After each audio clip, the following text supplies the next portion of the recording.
Hello, for goodness sake.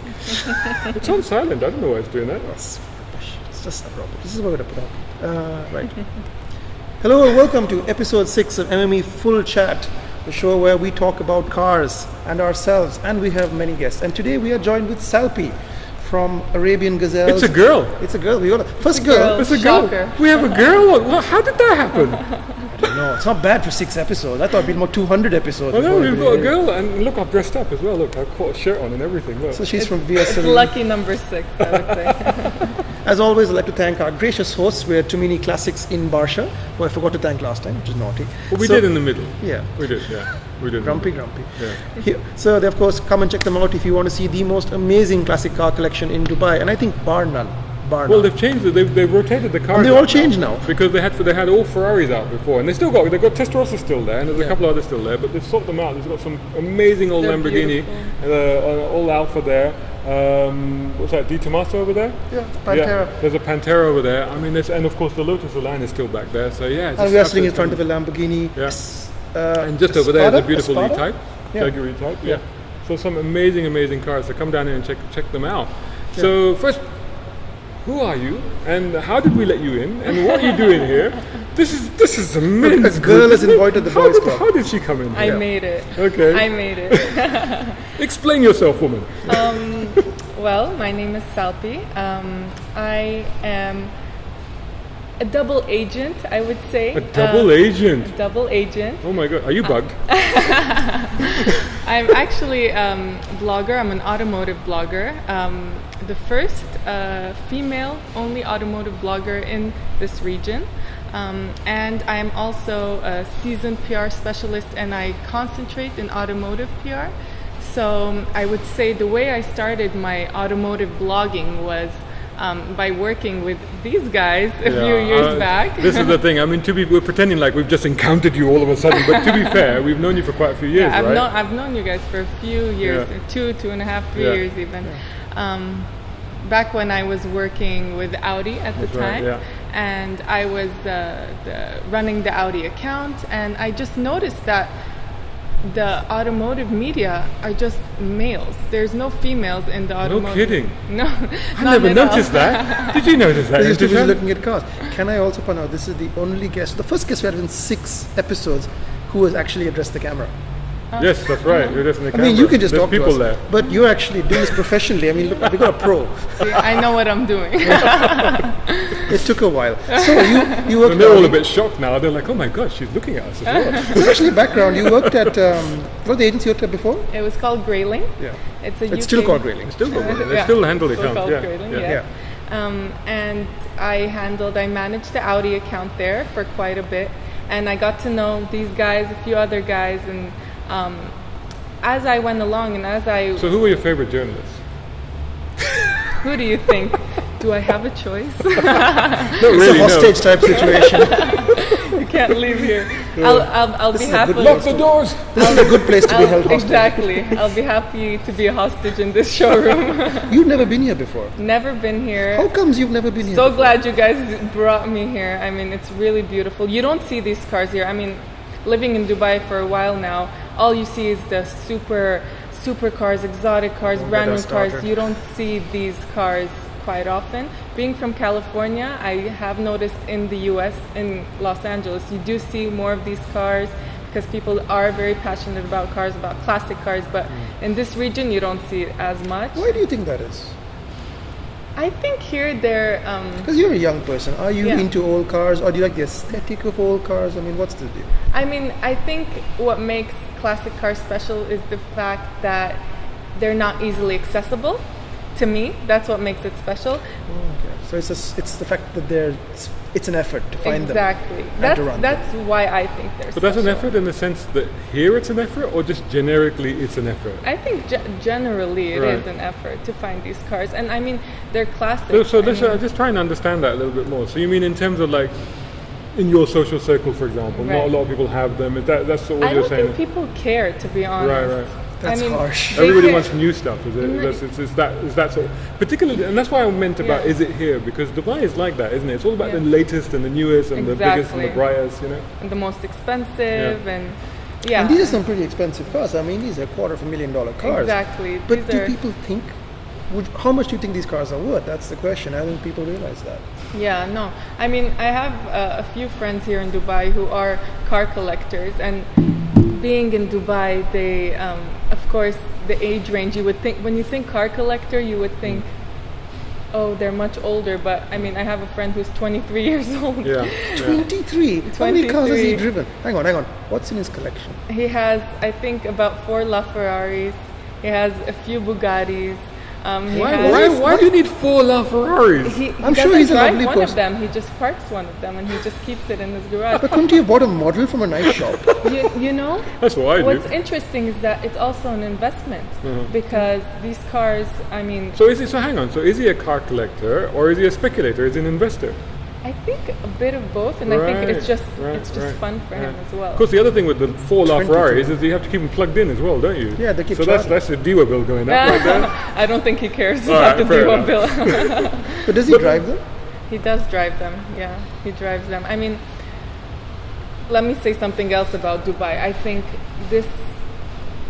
Europe is made more, the streets and the roads are more exciting to drive supercars in. Yeah. And here, I don't think it's as fun to drive these cars, but you buy them because they are accessible, because people here do have the money. That's right, yeah. But it's not as fun. It's funny. Well, there isn't anywhere really, is there? Unless you go out of town. There isn't really, and we get this a lot as well on Motoring Middle East. And by the way, check out, we've got the 5 best roads in the UAE is on motoringme.com, because people often ask us. And very often when I do the review videos, people are like, well, what road was that? What road was that? Right. And I just say, well, go to this article. It's one of these 5 roads. But I don't say which one, but it's one of those. But it's a good point. But in terms of, I mean, this is a little bit more about you. I mean, in terms of, because you mentioned California, and you obviously are familiar with Europe. So where are you actually from? It's very complicated. Yeah. That's a question people get a lot here. Where are you really from? Yeah, where are you from? Well, I get it, so it's only fair that I put it to other people. So, I'm originally Palestinian. Oh. My mother's Palestinian, my father's Armenian, and I grew up in Los Angeles. Being from Los Angeles, I do have a sort of love for cars. People, there are women and men both, teenagers and so on, all the way to the age of 70, 80. Everyone loves cars. So did you find yourself, I mean, did you identify yourself? One question. No, I mean, did you identify yourself as it being into cars at an early age, or is it something that came a bit later with more awareness, or? I was into cars, I think, from the age of 12. And wow. Yeah, and that's cool actually. 12 is a good age to start. Yeah, and in LA it might start as a superficial type of thing. Right, yeah. The way kids, even here in Dubai, kids in school, did you see what car he picked me up in? Did you see what car my mom's driving? Yeah. So automatically you just get so intrigued by these cars. And that's how I slowly got into it. Of course, my family didn't pick me up in those cars, but I would still be so attracted to those cars. You know what I mean? So I tell you, I was the dad of the week in my kids' school when I picked them up in a Ferrari. What's the one with the 4 seats in it? FF. Oh yeah, yeah. But I'll tell you what, it's a nightmare though taking it to the school, because have you ever been to a school during home time with all the SUVs and everything? Oh man, and the moms honking.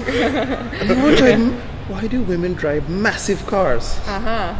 We'll come back to that, because we'll come back to those stereotypes. These are a lot of questions I need answering. But we'll let you finish in terms of your background and stuff. We'll do that first. So. And I moved to Dubai a few years ago, and I started, as I said, I started working in PR and automotive PR, and it made me fall back in love with the whole automotive industry. So did you set out to work in automotive PR? No, or did you sort of fall into that? I absolutely fell into that. Absolutely.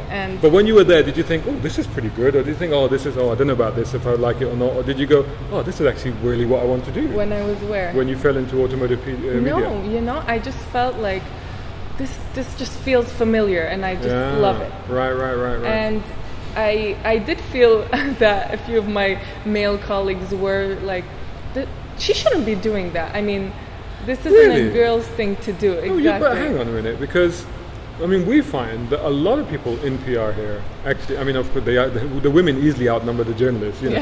Which is and we find that they're more PR professionals Right. You know what I mean? Yeah. They're PR professionals. Right. You know, I mean, to be fair to some of them, including yourselves, are really knowledgeable when it comes to cars, and some of them are quite passionate. But by and large, a lot of them are PR professionals. Yeah. But there are a lot of women in the media, so I'm surprised if you've got some resistance. I did in a sense. I mean, you know how it is. Well, I don't know if you know, in agencies, people are very jealous and they want to have a cool client and they want to. Right. So somebody got the dishwasher and you got Audi. That's basically it. That's exactly it. And I did not deserve it according to them. So, but hang on, I'm going to get into a meaty question. Then did people just say, you're a good-looking girl, you are just here because you're a good-looking girl and you want to be a photographer of pretty cars? Is that what you're thinking? Well, with my blog, yes. Not with PR. We will come back to that. That's got to be the thing you get the most, I imagine. Right. Yeah. So, as I was saying, it was professional jealousy here. It was just like, why is she getting to drive Audis and why is she getting to deal with Audis? Exactly. Cool. So, I mean, when I did start doing that with PR, I took some time out to myself and I did think, you know what? There's so many women who are drivers in the UAE. I mean, I'm talking about in the UAE, in the Middle East in general, not counting Saudi at the time. Yeah. We'll come back to that one. Yeah, who are drivers, and these women eventually would want to buy a car of their own.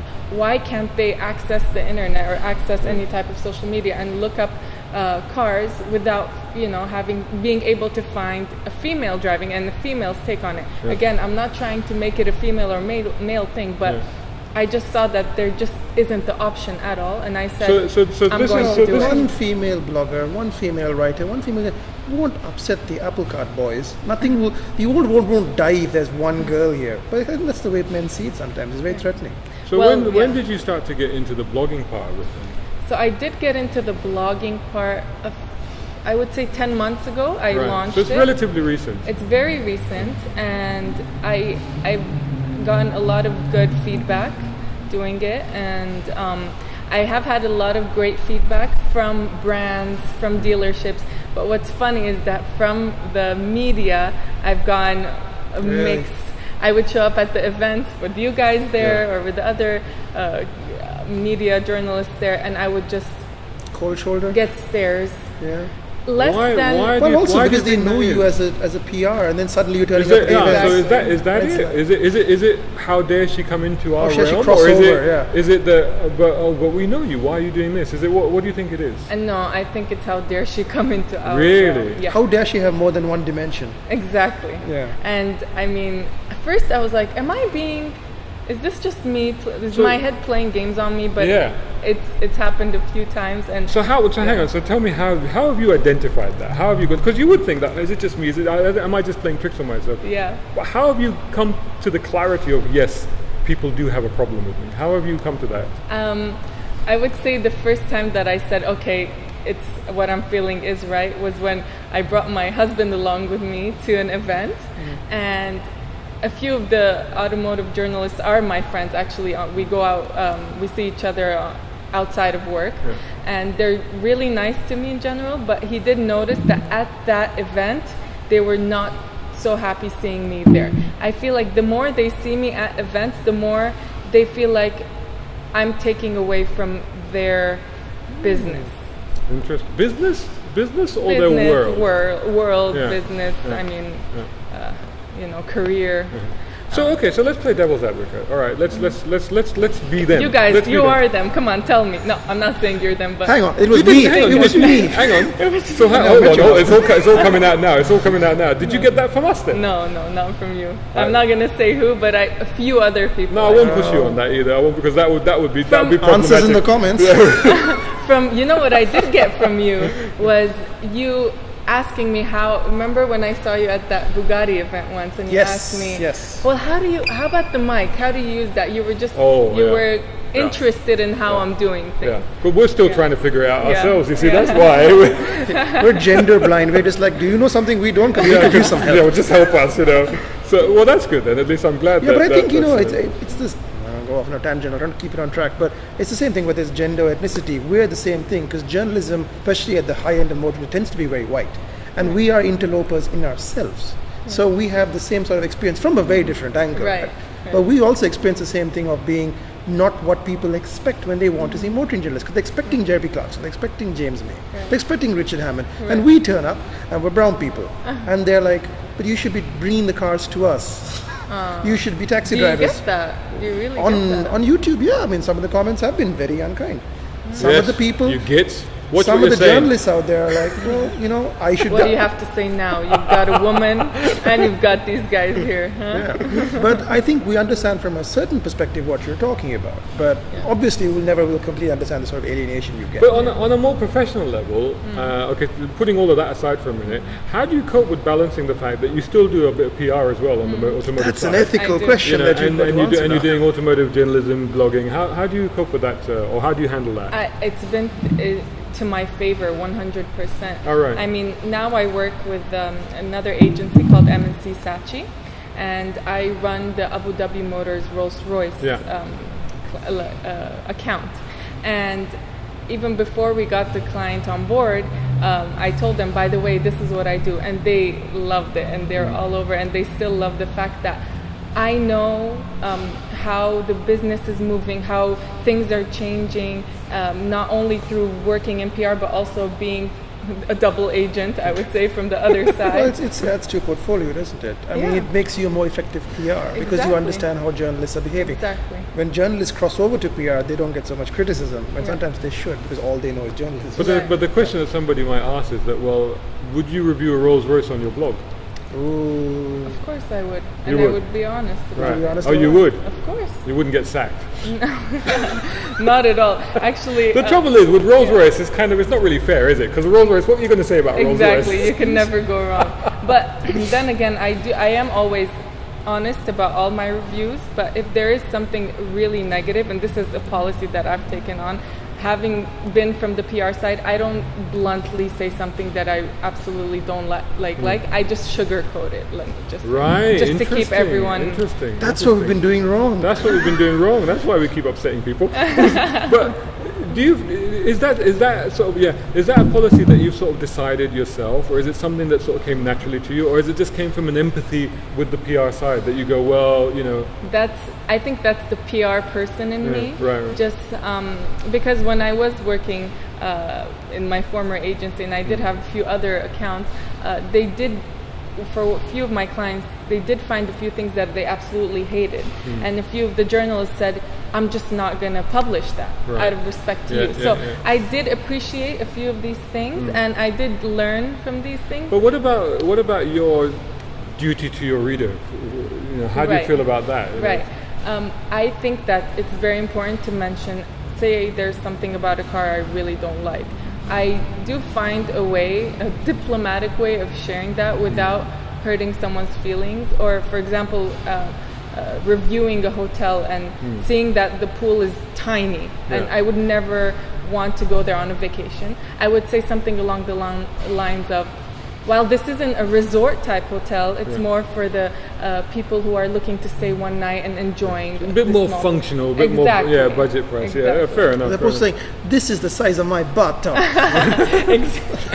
This is horrible. I've seen loos with bigger toilets. So that's interesting. So you're not just doing cars then either. So you're doing other stuff as well. So my blog is not just. So can I me. ask you then? Are you a blogger or are you influencer? What would you term yourself as? Or are you a bit of both? I would say when you're a blogger, you're automatically an influencer. Right. Okay. Cagey There's a bit of answer. insight. There's a bit of Cagey insight. answer. Yeah. Right. But when But you know yeah. what? Because we've often talked about how we feel that journalism and this realm of the influence is converging anyway, right? Right. Well, nowadays I think you have to take like we said, we were talking earlier that we think that print is slowly dying. Yeah. We think? Slowly? It is. It's a Slowly. It's sliding off this chair all the way down. Yeah. I think you have to, stay up to date. You need to get on social media. I mean, I'm even now getting a lot of backlash. People telling me, why aren't you on Snapchat?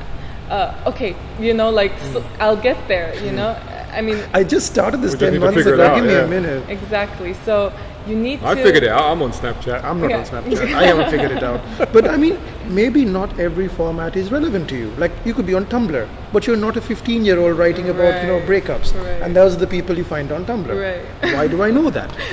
16-year-old writing about your breakup. That's kind of what they are on Tumblr, though. It's just a lot of really emo girls and pictures of hockey players. Oh my god. That's kind of I what don't it think is. I've ever even used that. Yeah, but so not every medium is relevant to you. Right. But Instagram is very relevant to cars. But for example, Twitter. How the hell do you be a Twitter car journalist? Because there are no pictures. I absolutely hate Twitter. Why? I really. This is all coming out now. Why is that?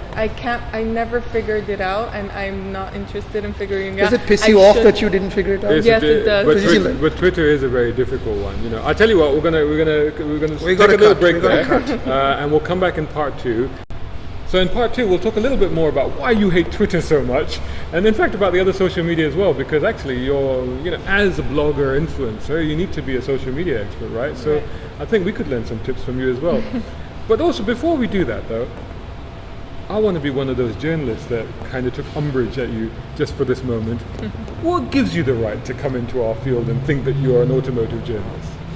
I think the fact that... And do that whilst I have my tea. So. If you can make him spit his tea, drop down. Drop down. I think the fact that I'm even being questioned about it just because I'm a woman should speak a lot for itself. I mean, if you... Ouch! Burns. I mean, how many guys do you see show up suddenly and tell... I mean, I've seen so many as a PR professional also come up and say, I'm a new blogger, blah, blah, blah. No one ever questions them because they're men. I mean, this is... That is a very... that is marks for her, because that's a very valid point, isn't it? I mean, this is my passion. I love it. I just love doing it. The fact that it is being questioned is very interesting to me, and actually I view it as a challenge, and it excites me even more. Well, this is your opportunity to respond to it. This is your opportunity to talk about it. And it probably won't be the last time you respond to it either. I mean, I love that. I've always been all about you have breaking a very analytical stereotypes. side, actually. You have a very analytical side, which is very unusual.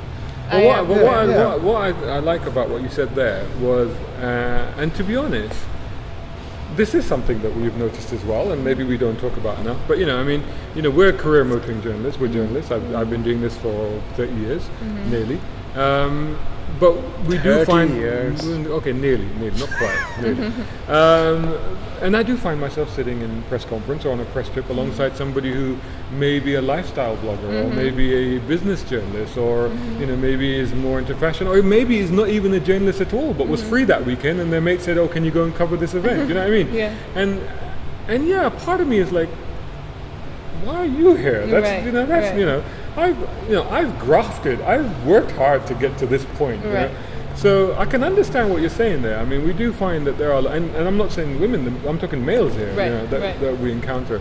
I remember one time being on a Porsche trip, and it's like, can you share with so and so? I'm like, yeah, sure. Hello, how you doing? Yeah. So we got in the car, and he's looking around. It's like, so you familiar with the it was a Panamera? So you familiar with the Panamera? He goes, no, I've never driven a Porsche before. No. And at that point, I was like, shit, I need to get out of there because.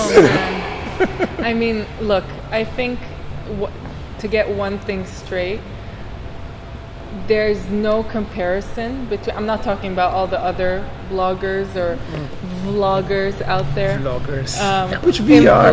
All of us here sitting here are vloggers. Or influencers, which you also are. Yeah. But I think what you guys bring to the table is you have an immense knowledge about everything motoring related, automotive related.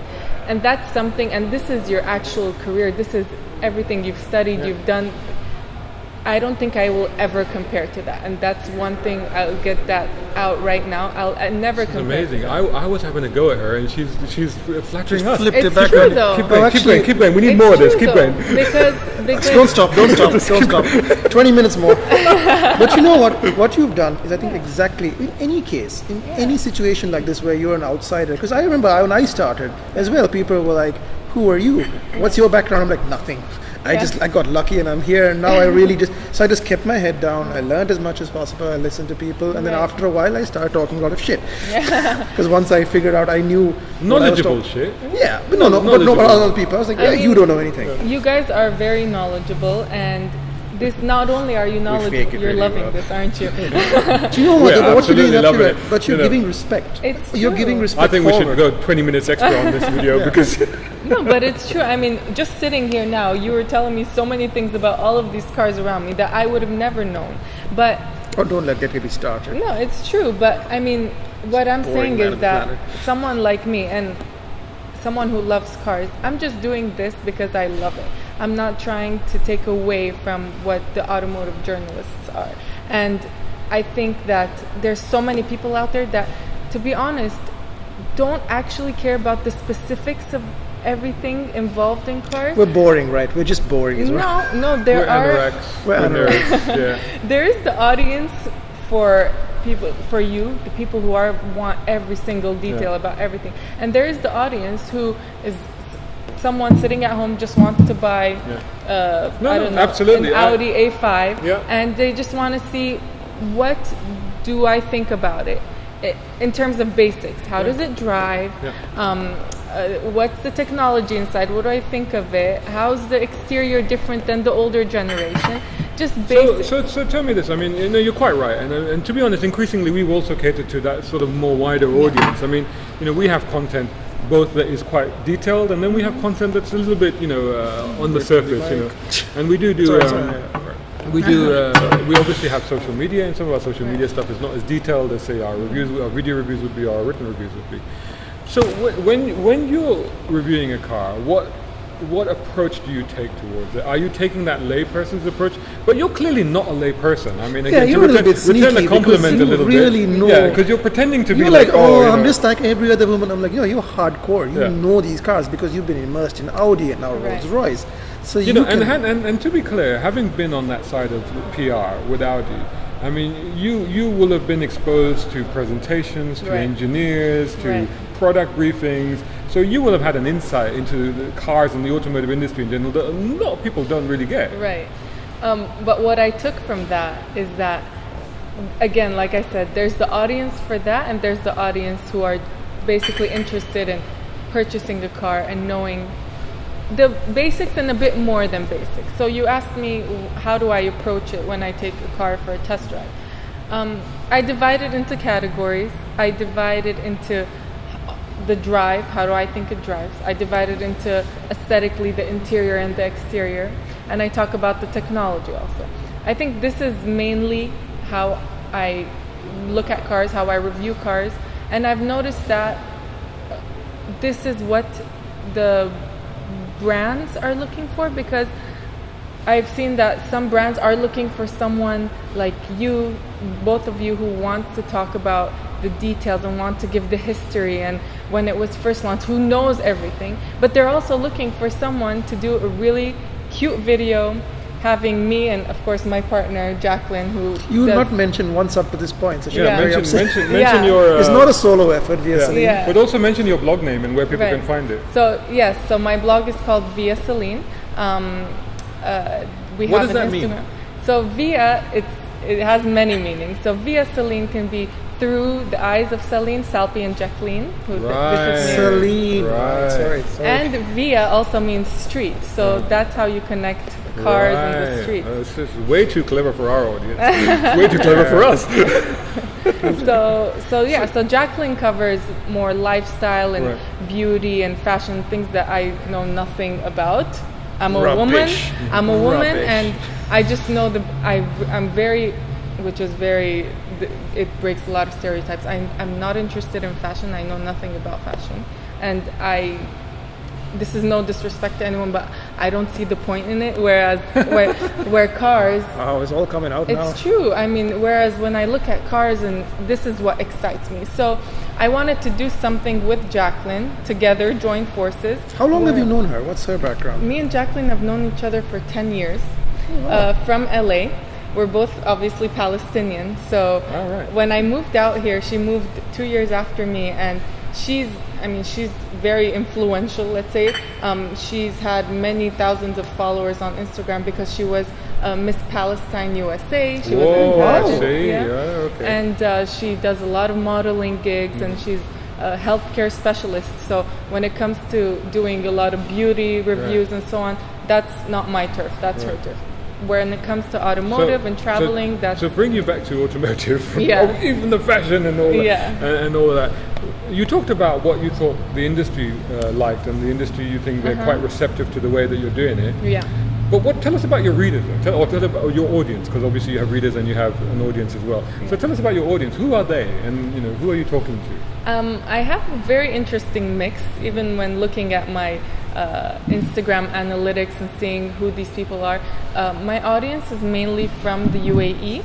A very high number is from Dubai, and the audience, the people also who follow me are from California, also the US, New York, and so on.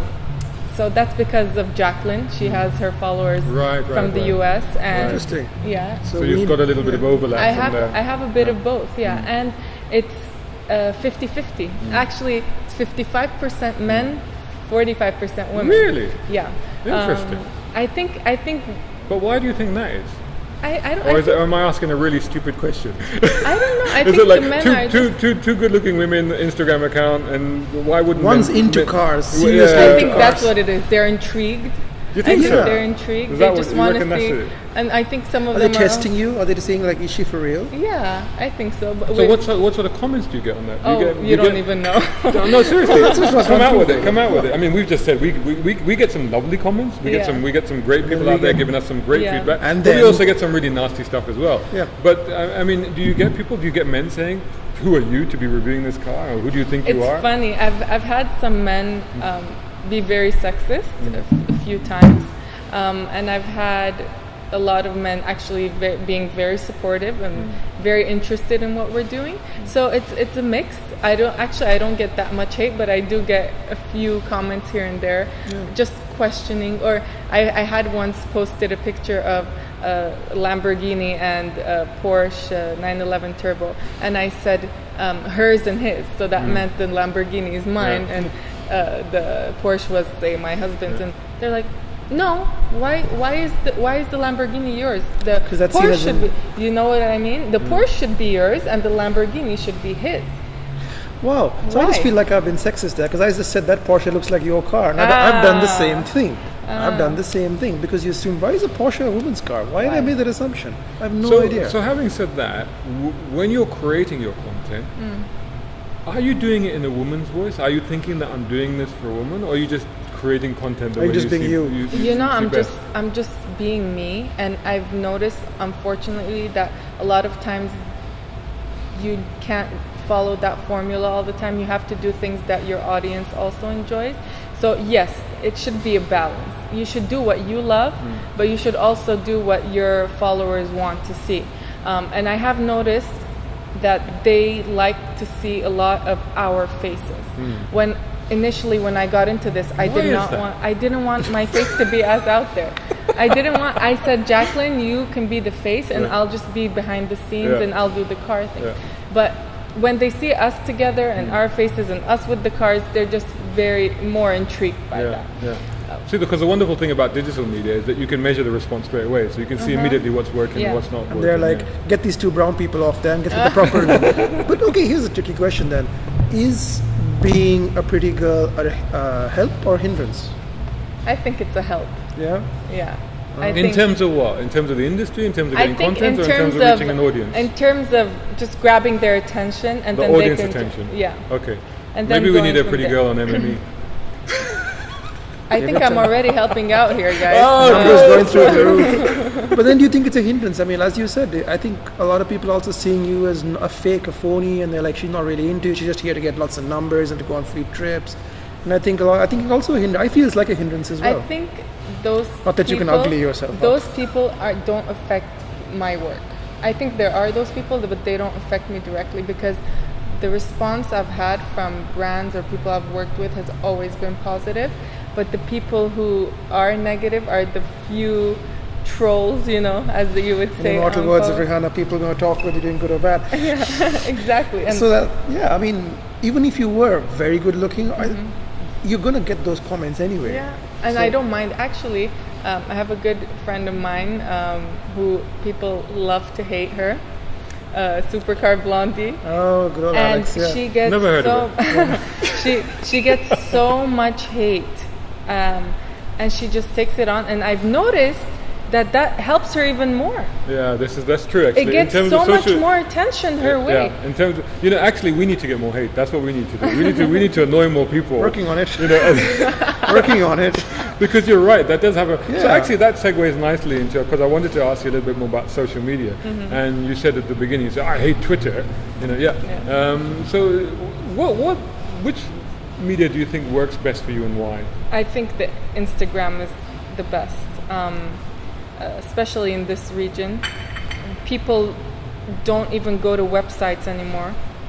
They don't Google. Yes. They go straight to their Instagram. It's funny, isn't it? Because we're still trying to tell people that print is gone. Yeah. But forget print. Websites are dying. Because people don't Google stuff anymore. They YouTube it. Yeah. YouTube or just they go on their social media. Yeah. A friend of mine also orders via Instagram. Yeah. They What? don't. Yeah. How do you order? You go. They put. It's either you. They put their number, WhatsApp order. Yeah. Or they, through their Instagram, you click through towards their website. So Instagram is, very important. And so within Instagram, is it Insta Stories or Instagram posts? What's working best for you? I think both are great. Yeah. I think both are really good. If we do have a video up, I think it's always important to have your other social media platforms support the YouTube. So if I post something on YouTube, I go on my Insta Story, say check it out. Yeah. So I post it there. Across all of them. Exactly. And you have to constantly push for that. You have to constantly do that. Have to come up with interesting headline. So it's work. When people say, when my mom found out that I'm blogging, she's like, what does that even mean? Why are you sitting and doing nothing? And I'm like, you don't understand what I have to do, the things that I have to do. It's 24/7. People say to us, they're like, oh, have a good weekend, whatever. Like, what weekend? We're on this is the weekend. Yeah, we're working on the out weekend. here. But also in the evenings, because we find a lot of our audience is actually online in the evenings, right? And then and we get a lot of messaging, we get a lot of interaction with our audience, people asking us questions, and for some reason they expect that we're there all the time to be able to answer their questions, which we do try to do, as much as we can. He lives on the internet. But again, these people, I have another question that has popped into my head, because when you're a vlogger, how much of your life do you think people are entitled to? Because a lot of vloggers get really, really personal. They tell, this is what I had for breakfast this morning, this is who I'm dating, or I'm having a break. I'm talking about very specific vloggers, which I don't obviously watch. But then, clearly not. But then, or do you like, this is work, and I'm here to review cars, and that's it. And you don't need to know about me. Because, for example, Shahzad is much more open about what he does, and I'm much more private and strange and weird and eccentric. Where do you fall? I think I'm private in terms of my family life and my personal life. So you're not monetizing your family interactions for clicks and bits. Even though I did convince my husband to be with me in a video for a review of a Ferrari, because he is Italian, and I thought that that does add a bit of did it? interest. Yeah, it did. Yeah. He did say a few things that were very interesting to me. So I do try as much as possible, and I think going back to your question about Snapchat, that's why I haven't connected my Snapchat, because I always looked at my Snapchat as my personal social media platform to connect to my friends in the US and here. But the second you open that up, it's not yours anymore, and I'm gonna have to post less about my personal life. Because it's essentially voyeuristic, isn't it? It's Facebook, effectively, you are curating what people can see. Right. And you have to pick a platform that's work and that keeps people away from that. Yeah, but we are. Like you say, I do put a lot of stuff up on my social media channels, but we are almost living our lives in this virtual reality now, aren't we? It's scary though. But it's our life. It's like people, when they see Celine or they see Salpi, they meet Salpi, but which Salpi are they meeting? The one they met in their heads through watching all those videos, or are they meeting the real person, the real flesh and blood person who has their own thoughts and ideas? I'm real in my videos. That's what's important. Yeah. Well, I was going to ask you, because you were talking earlier about, people like to see your face, you're finding that. So does that actually, for us, we don't have to do anything for our faces. We're just we just turn up and we just, There's nothing sometimes you can he do. barely changes clothes, whatever. But does that put extra pressure on you? Does that mean that you always have to be 100% in terms of presentation? No. I'm myself all the time, and I don't, put up a facade when I film. and that's one thing that's very important to me. It's exhausting. You can't. It's like being an actress constantly. I don't do that. I have some friends, or I know a few friends who are vloggers who the second the camera comes on, hey, what's up? No. No. I can't do that. So with you, what people are seeing is what you are. What you see is what you get, literally. And I think I'm interesting enough to not need to act. Yeah. So I'm happy with this. And if they like what they see, like, please, I'll post more and I'll do more. But if you don't like, then that's fine. It's a good thing about digital is that you can judge straight away. So we'll wrap up part 2 and we'll come back in part 3 and we'll talk about women being allowed to drive finally in Saudi Arabia. Yep. So welcome back to part 3 now. Women in Saudi, come June next year, they're going to be able to drive. Yep. This is massive. But before we get into how good this is, I'm going to be a bit cynical here, because we've seen all the manufacturers suddenly rush to congratulate them and put up all these memes and adverts like that, because the manufacturers they're looking at this opportunity with dollar signs in their eyes, aren't they? Now, where I think this is an interesting piece of context for you is that as a woman blogger, as a female blogger, you may be perceived to be reaching a female audience. I know you said that your audience is 50-50 split. Right.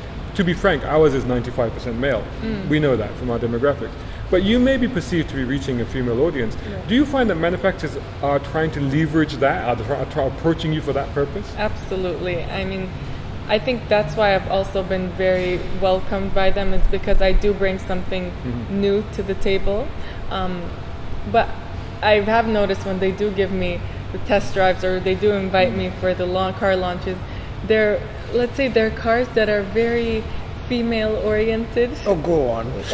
Define that. Define female oriented. I'm onto my second cup of tea, so let's go for it. Yeah. I mean, what's funny is that, which I don't mind. I love test driving all types of cars, but I would reach out, say, asking for I don't know, like a G-Class. Yeah. But then I would get you get the mumsy one. You're a GLA. Yeah. You're a GLA. I know they would offer you GLAs. Is that this car? I was like, hang on, quick sidebar. Yeah. What do you actually drive? I drive a Range Rover Evoque. Nice. What color? Black, with black rims. 3-door or 5-door? 5-door, but I also, 3-door. which is also, as they say, it's a very female car. They say here in Europe, not so much. In Europe, they're like, that's all we can really fit on the streets. So we can afford. Yeah. But of course, being married, nothing is yours, as my husband. So his cars are mine. And what does he drive? He has a 911 Turbo, which is also mine. Oh, okay. And, now you're talking. And the Huracan, the Lamborghini. Yeah. Now you suddenly got an audience spike there when they said, "Oh, all right, gosh, you've got 911 Turbo." Whoa, okay.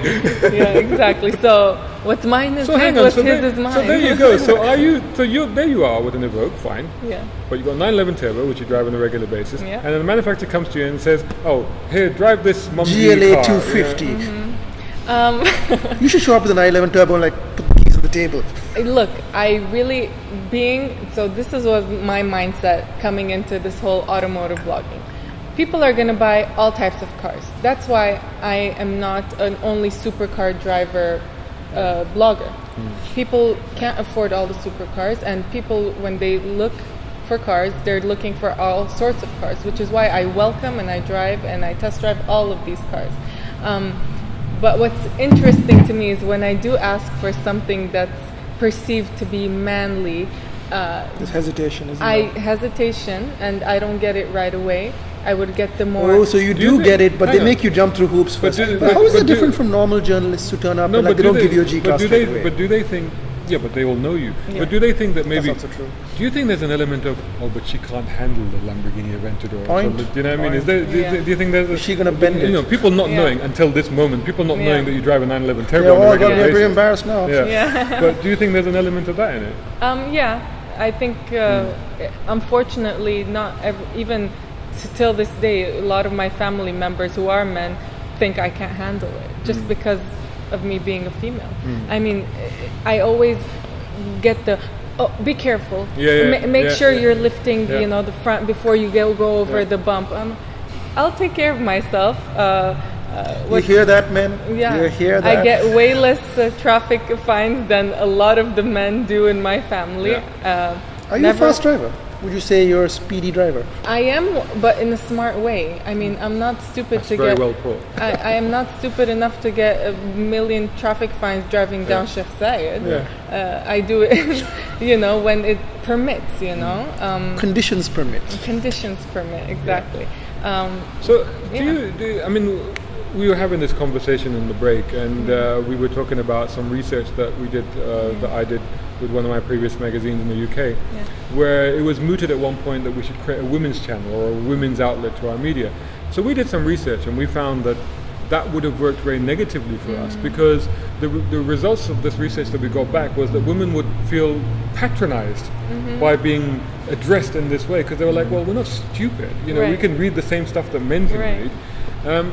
Do you feel, if you're feeling a pressure from manufacturers to target your content at women, are you having to tailor it a certain way? So, for example, are you having to look at, where does the handbag fit in this car? Are you doing that stuff like that? Look, at the end of the day, let's face facts. Women who are of a certain age do need different things in the car, such as if you do have a baby, you do have to think of trunk space, you do have to think of car seats. So, but actually, is that a woman thing, or is that just a family thing? Because I've done tests like that, where I've spoken about car seats and about getting buggies into the back of the car. Because as a father, I'm aware of all of these things too, right? Right. But then again, they always connect that to women. Right. They give that distinction is always, the woman's the one who has to deal with the kids on a daily basis. Right. Maybe the dad goes picks them up once in a while in a Ferrari at school. Dad of the week. Exactly. So. Yes, I do understand there is a distinction there, but I mean, it's not all the time. I mean, there are women out there, I think, that haven't even had the chance to test it and see it for themselves. From a very young age, and this is very analytical, but women are given the pink toys, the dolls, and boys are given the little cars and the motorcycles. So what did you have as a kid? The doll or the car? I had a football. And I would play, and I was a goalkeeper, and I would play football with my friends, and that shocked a lot of people as I was growing up. But luckily I had very liberal, open parents that would tell me, do what you want. During Halloween, people would give me wear this Disney princess character, and I would go straight towards the ghost, and I would say, I want to be that ghost. The scariest thing out there, But you were saying, because again, when we were chatting during the break, you were saying that there were some aspects of a car that you were mindful of as a woman. Yes. For example? Yes. For example, I would say that it is important to highlight a few things that men can't notice when test driving a car for women. I was telling you when I was reviewing the 911 Turbo, I did notice that it's very low, and for women, you do have to take into consideration that you can't wear a skirt or a dress and drive that car easily. I mean, you could do it, but you have to always keep that and take that into consideration. And I did say in one of my reviews, ladies, make sure you wear pants on a day-to-day basis, because or trousers, as you would call them. Yeah, I'm glad you clarified that, because suddenly the people had all kinds of things popping into their imagination. But American English. On a day-to-day basis, because it's much more comfortable to get in and out of the car. That's one thing that I think that's what I bring to the table. I would bring a female perspective into these cars. But you're saying that's more of it's not a deliberate thing. It's just a natural. It's just a natural thing. It's very natural. It's good to mention it. It's good to consider it, and that's one thing that, of course, men don't have to deal with. So let's go back to the women in Saudi. How do you feel about? Let's get into Saudi. Let's get into Saudi. Well, let's not rush into Saudi. It's you have to get visas and stuff. So shall we, for the people who are watching this in the future? Yeah, just say what's actually happened. Because you'll probably be watching this years from now, and you'll be like, what are they talking about? This is all old news. So as of last week, when Salpi got famous, and they went back and looked at their whole stuff, and they thought, who are these bozos sitting with? Yeah, who are these two guys just taking up space? Let's go with inshallah, for everybody. Last week the Saudi prince, or the king, has actually issued a decree saying that all Saudi women can now drive for the first time in the history of the kingdom. Not now. June next year. June 2018 June to be allowed to drive. So 24th of obviously June, yeah. they have to work out the licensing process and how to train people and all of that, and But it's going to take a while. But also, joking aside, I wasn't joking. I was being very serious. No, but I mean, in addition to that, but there have been women have been persecuted because they have made a stand, haven't they? Some women did Women go have out gone and to drive, jail. They've suffered. and no women have been exiled. Look at us mansplaining while the one Yeah. woman listens. Yeah. I mean, it's very unfortunate, but better late than never. That's what I would say. And what's sad, actually, ever since the news came out, there has been another, story that came out of a woman who recently died as her husband was trying to teach her how to drive. Really? What happened? But that's the husband's fault, surely. I mean, that's what's crazy is that now everyone's going to go back and going to associate women with not being able to drive there, which is so unfortunate because that one incident happened. So elaborate, where was this incident? It was in Jeddah, yeah. So a woman died while her husband was, which is so sweet. He was so excited that this is happening. So this has just happened now? Very, very recently. Oh, right. And he took her out and let her drive. I don't know what happened, but she just couldn't handle it at one of the turns or curves, I don't know, and they got in a big accident. She died. And, oh gosh. And people are like, you see, that should never happen, and they should never be able to. We told you that their brains are too small and that they have to sit in the back or their ovaries won't work. You know what's interesting? I think that it's been discussed so much that it has created fear in those women, among those women. It's psychologically affected them to the point where they are even scared to even be buying into it. Exactly. But I think so. How would you? I mean, again, as a woman and as a journalist and as a blogger and as a media person, how would you overcome that? How would you address this? You gotta put yourself out there. You gotta. I mean, I'm very, very happy for them. Props for them for being able to drive, to join the rest of the GCC countries. They've been, as you said, fighting it for a very long time. It is about time for them to be able to drive and to not be. The stereotypes don't apply at all. I mean, and it's about time for them to start doing it, not be afraid. I mean, the funniest thing that I find is that with all this fear about, women in Saudi are going to be driving this and that, and I think, but look at the rest of the GCC. Women are driving. Right. Do you know what I mean? What makes it about that geographical why is Saudi location? different? Right. Is Saudi the last country on earth that doesn't allow women to drive? I think so. Is it the last one? So this actually is a very historical moment then. Yeah, it is. It might be, yeah. I can't think of anybody else. As long as they do it in the correct way, safety driving courses and so on, to let them drive more safely. And of course, driving in the Middle East is a whole nother story. It's not like for the viewers who are watching in Europe or in the States, where everyone's very polite and very nice on the road. Here, it's not so much. So you need to have a bit of what do you call it? Like you need to be feisty on the road. You gotta be feisty. You gotta be confident. You can't. You swine. Get out of my way. You can't be scared driving. You can't be meek. And actually, you raise a really good point, because the driving standards in Dubai are actually generally better and probably the best in the GCC. Yeah. So, and even if you go across the border to Sharjah, always saying that much sometimes. Yeah. We have a huge fatality rate as well. We've had 100 people die already this year. That's just atrocious. Although that's down from last year, but already this year still better than the streets of Cairo. But the thing is, but the thing about Dubai is that there's a real effort on the part of the authorities here to make Dubai a safer place. I mean, they're doing a lot of stuff. Even this thing where they've recently lowered the speed limit, a lot of research has gone into that. And if you saw our last video, we talked a lot about road safety. There's a lot of effort going into making it safer here. But outside of Dubai, it actually is a bit more cut and thrust. It's a bit more ferocious, isn't it? Absolutely. I mean, you're talking about Sharjah. Oh man, the wilds of Sharjah. You can't drive there unless you have that feistiness in you. You have to throw yourself out there. No one would give you way. You need to learn those things. Driving here in the Middle East, I've had many friends who come from America and from Europe. Even Jacqueline, my partner in my blog, she's like, I'm never driving here. Never. Does she just Uber everywhere? Yeah, she does. No way. Yeah, she does. Or I'm her personal chauffeur. Oh, handy. That's handy to have a friend like you. So have you found yourself in a position where other women have come to you for driving advice or guidance, or somebody that's new here say, can you just take us out and show us the ropes or whatever? Not only women, even men. Oh, really? Yeah, a lot of people do. Whether it's for driving advice, or whether it's for advice on cars, what cars to buy, what not to buy. I have had a lot of people come up to me and ask me, which is so within your social group, you find a lot of guys also come up to you and ask about cars and stuff like that. Oh yeah, I've had a few people ask me my opinion on what car to buy, what not to buy, and I mean that's essentially what. So here's a really tricky question then. Do you, and I'm temporarily putting a sexist hat on here. Temporarily, he says. Temporarily. Hey, I'm trying to get out of it. So sexist sombrero.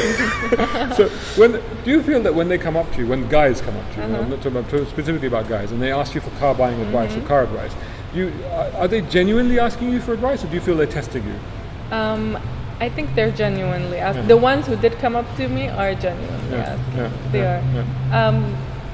I don't think people are, because I'm very transparent about it. I'm not here to give you all the specifics on the suspension or the chassis or this and that, I'm just going to give you my honest opinion on all the cars I've driven and what I like and what I dislike, and you can make your own decision after that. But knowing me and knowing that I've driven in the Middle East, in the US, I've grown up here, have lived in the UK and so on, and I do love cars. They do trust my opinion. Right.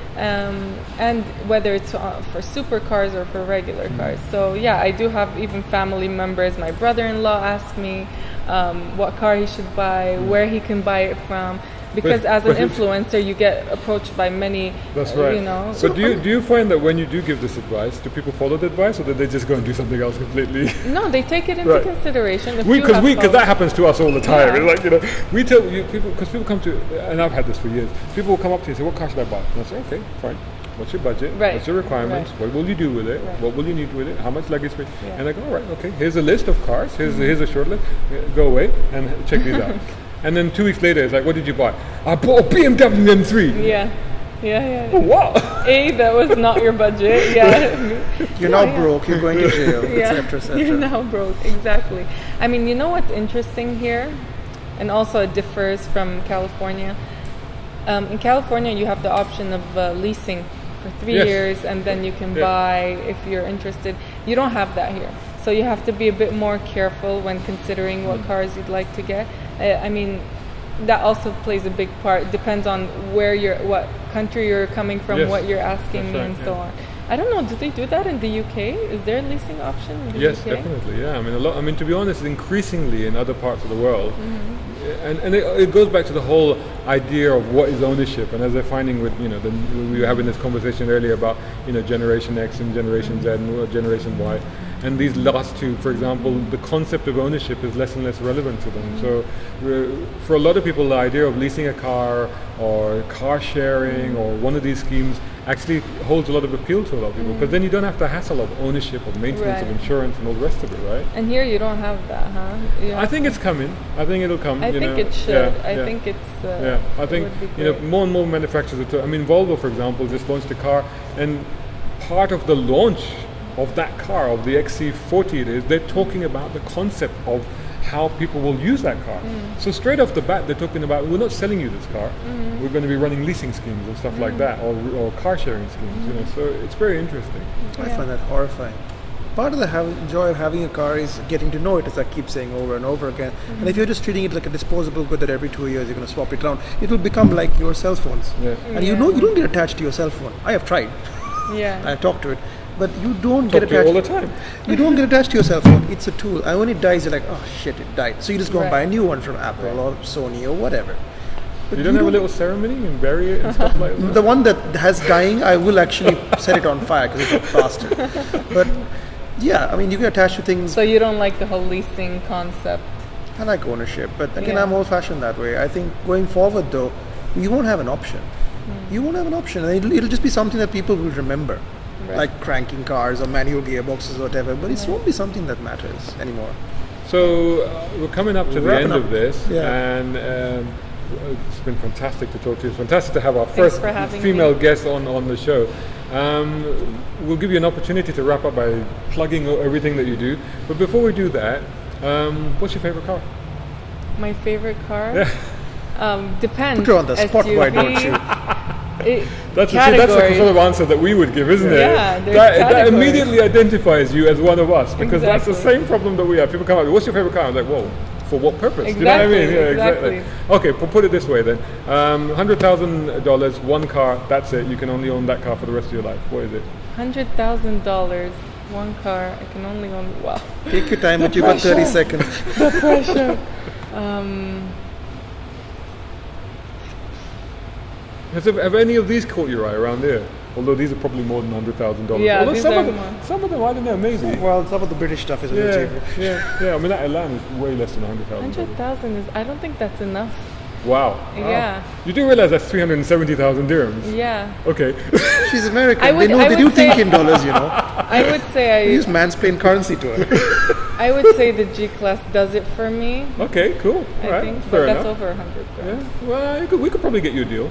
Yeah. Well, you get G500. The G500 you get for that. For sure. We can't get G63. Yeah. Why do women like big? Go back to my question right in the beginning. Why do women like big, terrifying SUVs? I think the space is great. I think driving and being in control and above when you're driving. The dominance factor of it. Yeah, I think that's. I think that's not just women. I think men. A lot of men also like that as well. How many men have you seen who are obsessed with Nissan Patrols or Toyota Land Cruisers? And how many men buy massive pickup trucks for no apparent reason and then lift them up as well and put massive bumpers? Exactly. Oh, damn! Somebody here does that. Really? I didn't know that. It's for work.